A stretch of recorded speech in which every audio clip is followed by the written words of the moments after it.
Assalamualaikum warahmatullahi wabarakatuh. Selamat sore teman-teman semuanya. Sore, Waalaikumsalam Sore, warahmatullahi apa kabar? wabarakatuh. Sehat semuanya? Kabar baik, Sehat. kabar baik Sehat, Kakak Rino. Kak. Oke, selamat datang di podcast kita ya, podcast kelompok 4 angkatan 2. Hari ini kita akan ngobrol-ngobrol santai tentang tokoh-tokoh bangsa yang bisa menjadi panutan kita yang mencerminkan nilai-nilai berakhlak.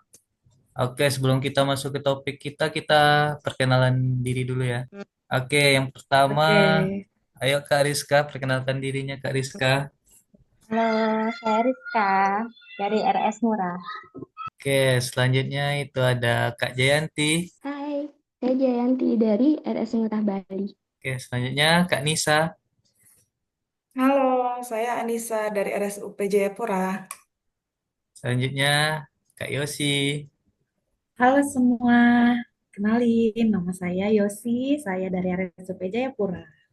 Oke, semuanya sudah ada tokoh-tokoh pilihannya, tokoh panutannya. Sudah dong. Sudah, Kak. Oke, kita mulai aja ya. Yang pertama itu kita dengarkan dari tokoh panutan dari Kak Rizka. Boleh silakan Kak Rizka. Halo, saya untuk tokoh panutannya saya pilih Pak Ignatius Jonan. Karena menurut saya beliau itu berhasil membuktikan kalau pelayanan publik bisa berubah total ketika ada kepemimpinan yang akuntabel, kompeten, dan adaptif. Dari kereta api yang dulunya penuh masalah, beliau ubah jadi transportasi yang nyaman, aman, dan tepat waktu. Buat saya Pak Jonan itu adalah contoh nyata dari nilai-nilai berakhlak itu sendiri.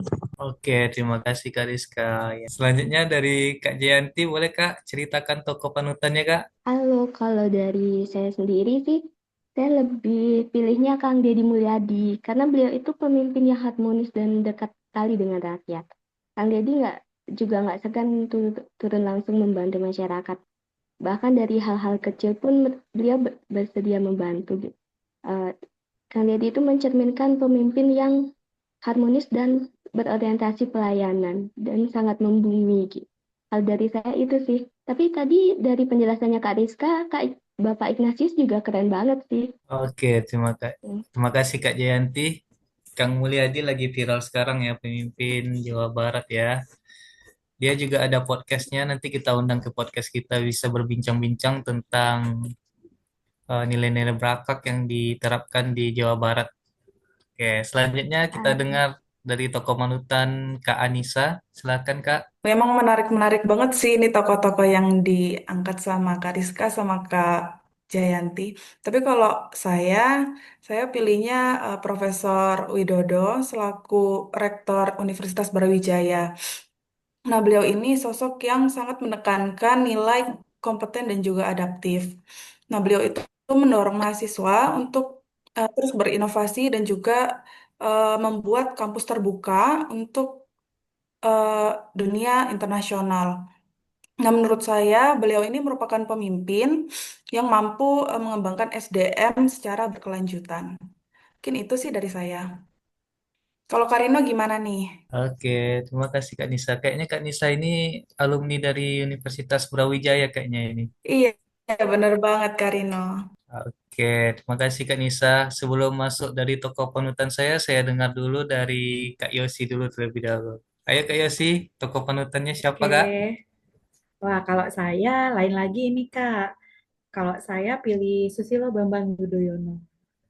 Kalau Bapak SBY itu menurut saya pemimpin yang harmonis, loyal, kompeten, dan gaya kepemimpinannya itu yang bikin saya senang, yaitu tenang, demokratis, dan banyak menghargai keberagaman.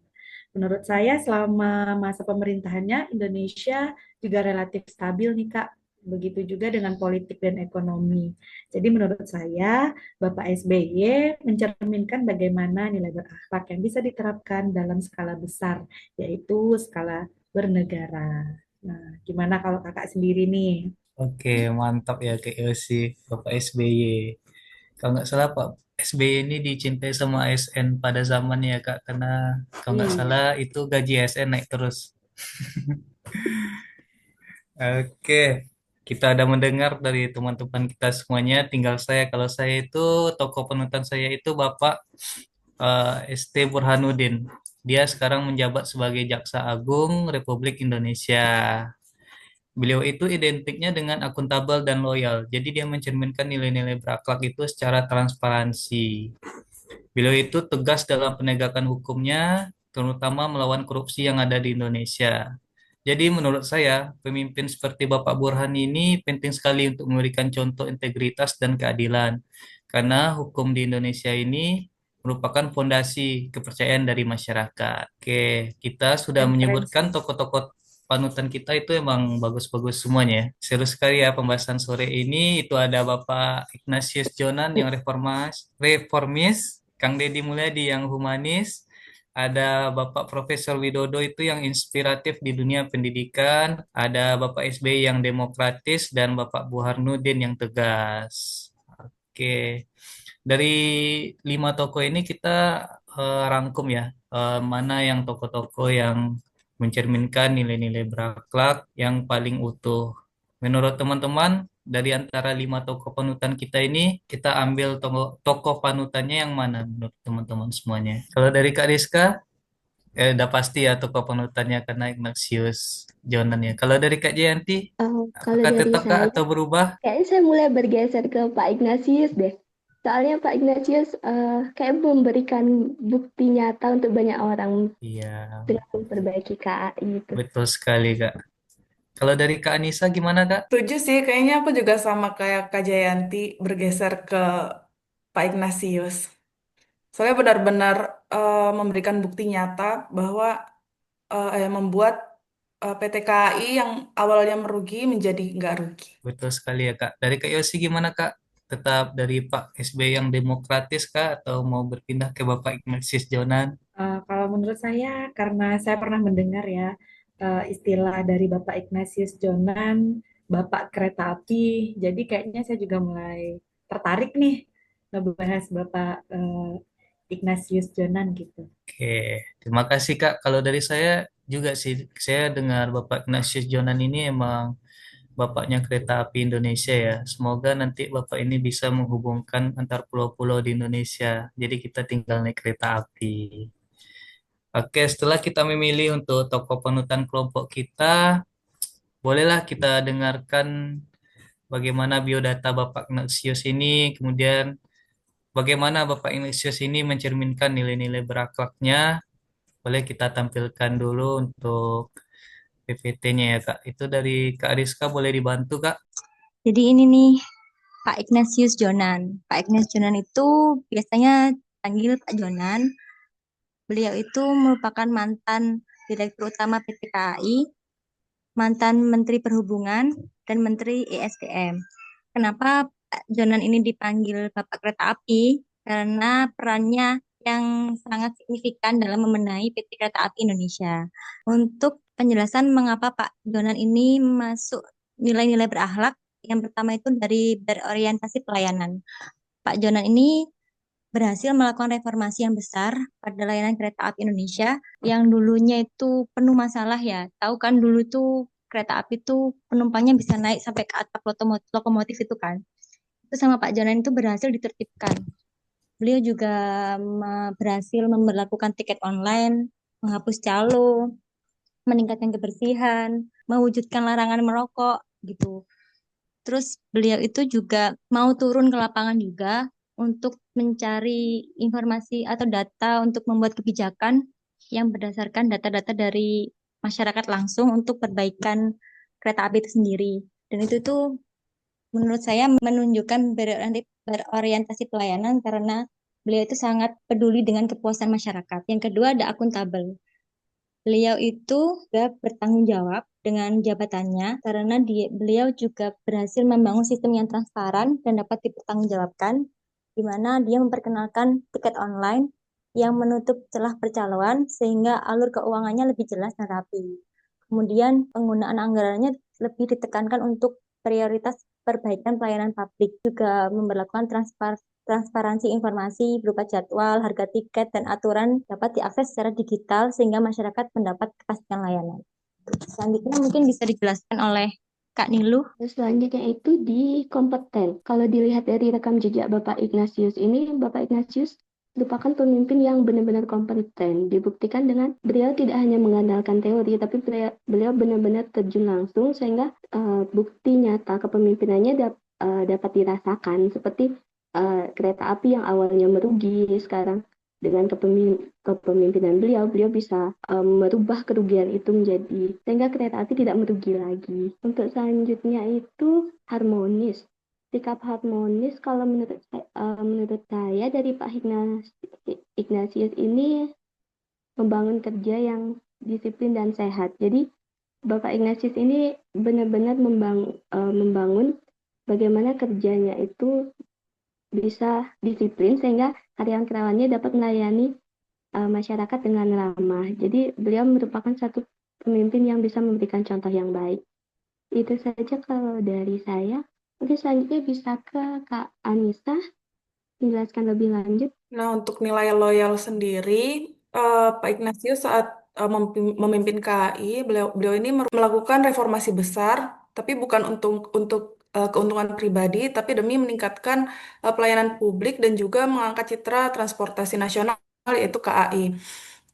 Hal tersebut itu menunjukkan loyalitas melalui dedikasi penuh untuk memperbaiki layanan kereta api itu. Nah, beliau juga mendahulukan kepentingan publik, menjaga nama baik PT KAI, dan juga menumbuhkan rasa bangga pegawai terhadap institusinya. Kemudian untuk nilai adaptif, nah Pak Ignatius ini beradaptasi dengan situasi yang menjadi masalah di PT KAI dengan cepat. Kemudian membawa pola pikir baru dan juga melakukan transformasi yang dampaknya sangat signifikan. Kemudian Pak Ignatius ini juga terbuka pada inovasi karena beliau ini tidak mau terpaku pada cara lama, yang melainkan berani mencoba terobosan baru yang berjalan hingga sekarang bahkan ketika beliau sudah tidak menjabat sebagai direktur lagi. Nah, hal tersebut membuktikan bahwa kemampuannya beradaptasi terhadap tantangan sekaligus membawa organisasi ke arah yang lebih baik. Mungkin dilanjut sama Kak Yosi. Oke, kalau menurut saya Bapak ini juga kolaboratif tentunya ya, mendorong pegawai untuk bekerja sama, membangun budaya baru yang lebih disiplin dan profesional, sering turun ke stasiun atau ke kereta-kereta, memberi contoh sekaligus mengajak pegawainya ikut serta dalam perubahan. Terus kalau saya melihat juga rekam jejak Bapaknya, beliau juga kolaboratif dengan pemerintah daerah dan pihak terkait untuk melakukan perbaikan infrastruktur, keamanan, ketertiban di sekitar stasiun maupun di jalur kereta. Oke, terima kasih kakak-kakak semuanya sudah menjelaskan bagaimana Pak Ignatius itu mencerminkan nilai-nilai berakhlaknya di dunia pekerjaannya. Oke, ini ada quote dari Pak Ignatius Jonan. Boleh saya bacakan? Pemimpin itu harus terlihat. Leader has to be seen. Ada satu lagi. Saya selalu percaya kalau mau kerja ya kerja aja. Nanti hasilnya akan heboh sendiri. Maksudnya itu kalau kita mau kerja ya kerja aja, kita fokus sama pekerjaan kita, hasil itu bersumber dari pekerjaan kita tersebut. Oke, luar biasa sekali ya sharing hari ini. Banyak hal yang kita ambil mulai dari semangat untuk terus belajar, komitmen, melayani masyarakat, hingga pentingnya menerapkan nilai-nilai berakhlak dalam setiap tindakan. Oke, terima kasih atas waktu teman-teman kelompok 4. Sampai jumpa di episode berikutnya. Tetap semangat, terus belajar. Mari kita bersama wujudkan ASN yang profesional, berintegritas, dan berorientasi pada pelayanan. Sampai jumpa. Assalamualaikum warahmatullahi wabarakatuh. Selamat sore semuanya. Waalaikumsalam, dadah, terima kasih.